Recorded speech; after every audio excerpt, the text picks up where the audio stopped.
Video বানাইতেছি। এই নবী নাকি একদিন না, 2 দিন না, 3 দিন পর্যন্ত পুরার তাওলাই যখন নবীকে সহ্য করতে পারে নাই, নবীজি কারো চেহারা না দেখতে পারলে কিন্তু নিজের চেহারা দেখে নবীজির কলিজা ঠান্ডা হয়ে যেত।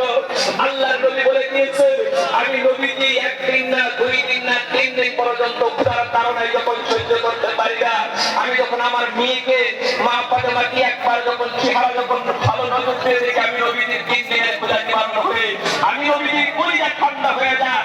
যারা মেয়ের বাবা আছেন তারা ভালো করে বুঝতে পারেন মেয়ের প্রতি বাবার কিরকম প্রেমিকা, কিরকম ভালোবাসা।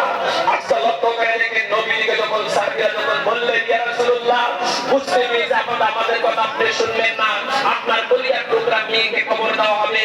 মা ফাতেমাকে যখন খবর দেওয়া হলো, তোমার বাবাকে বুখারী দিনে পাহাড়ের দিনে পাওয়া গেছে। ও বাবা, একজন বাবাই নিজ বাবা, যে বাবার মা নাই, যে বাবার বাবা নাই।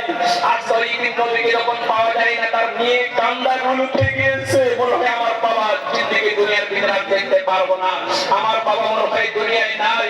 হযরত আবু বকর দেখেন, এবার একটা হাতের মধ্যে একটা রুমালটা, নবীকে রুমালটাকে সেজদায় গিয়েছিল, ওই রুমালটা নিয়ে যখন মা ফাতেমাকে ডাকতে গেলেন, মা ফাতেমাকে ডাক দেওয়ার সঙ্গে সঙ্গে যায় দেখেন আবু বকর হাতের ভিতরে আবার কলিজার টুকরা নবীজি রুমাল রয়েছে। মনে হয় আমার বাবা দুনিয়ার ভিতরে নাই, আমার বাবা মনে হয় দুনিয়ার ভিতরে চলে গেছে। কোন কাফের বেঈমানরা মনে হয় আমার বাবাকে চিরখণ্ড করে দিয়েছে। বুঝেছি